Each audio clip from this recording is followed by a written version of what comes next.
Oh, that's hot. The fact that I got a kill with a PC controller right now, that just lets you know how my gangster is right now. You know what I'm saying? More and make more money and experience the game and make you grow. Well, what do you think of that? Well, I actually love it. I mean, we've actually toyed around and talked about the ideas of how to deliver some of this mod content. And it can actually currently be done the way this game is set up now. Yeah. Releasing the mod tools and allowing people to, take a map or whatever and then uploading it on Steam Workshop and selling that map. Just like a guy does for a Team Fortress 2 skin that put on his hat or something.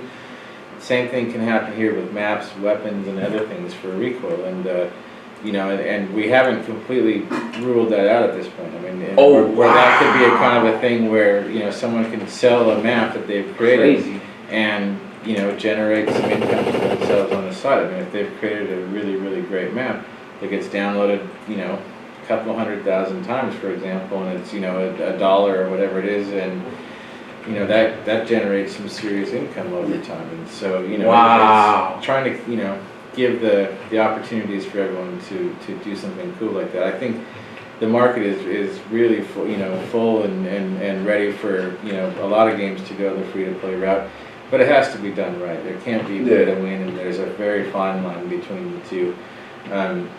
Being with a small team, we didn't do that with ReKoil. We focused on giving a lot of content, a lot of mod tools, all the weapons, all the maps, all the game types from day one, and charging like $15 for it. So you get a lot of content from day one, and you get it all up front essentially. And so, will there be some sort of sorry to cut you off? I'm sorry. No. Will there be some sort of story mode to this game, or is it just pick up, play, kill? Pick up, play, kill. There's a very loose story, but if we're not doing single player, so really it just becomes kind of an afterthought in terms of the way that it goes down. Okay. I mean, this is very much about just picking up your weapon. Okay. And so this is gonna be a big Twitch hit. Yeah. I can see it being a big Twitch hit for real. Yeah. And also let me know what you think about this.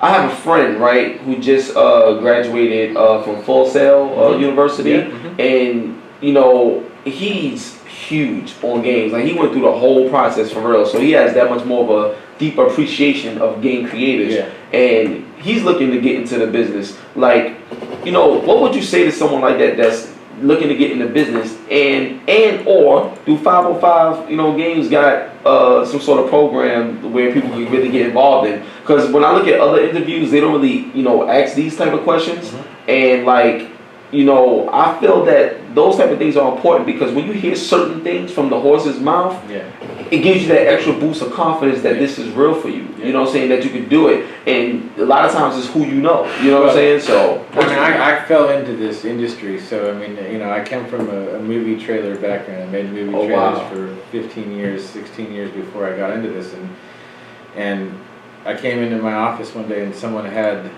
taken our office and made it with mod tools, and so it was within the Call of Duty engine they were playing.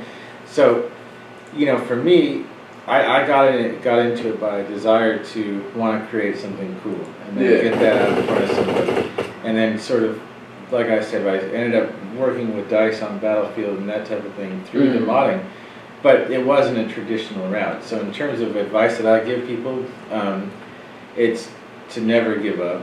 Never stop, your dream and everything.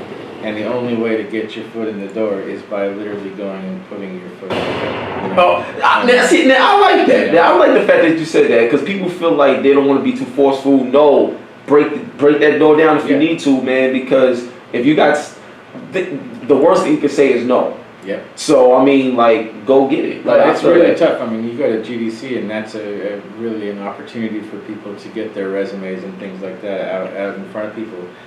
But it's really difficult when you really sit back and watch that whole process. There's a room and there's all the big giant developers sitting there, and they're taking the resumes and everything. And you can just see the resumes go into a pile, and you just start feeling like bad for the people who are putting their things in, because one of 20 people are going to get called back. You know what I mean? And it's the ones that bring something extra to the table, and that's why I say put your foot through the door.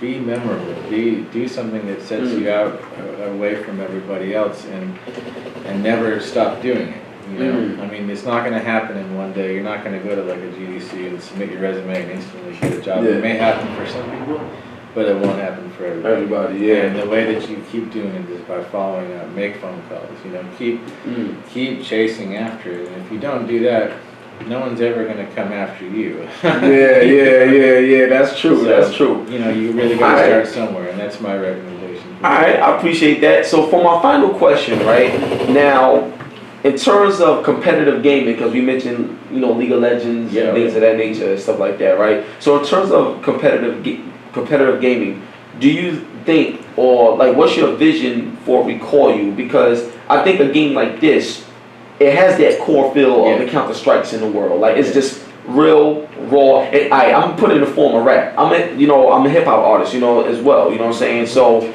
you got mainstream rap, and then you got that real raw, underground, hardcore, straight bars. Like, you know what I'm saying? So I look at this game like that, the straight raw, straight bars.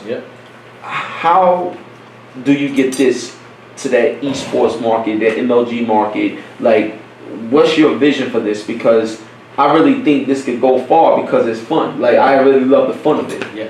Well, I appreciate you saying that. I mean, and that's actually one of the things that we're going for right off the bat was, it starts with having a balanced gameplay right from the very beginning. Yeah. You don't need any special rule sets or anything like that to make ReKoil work in that environment. And, you know, so that's one thing. The other thing is adding in tools so that people can, you know, make it a good thing for esports. And what I mean by that is having a true spectator mode, a true first-person spectator mode.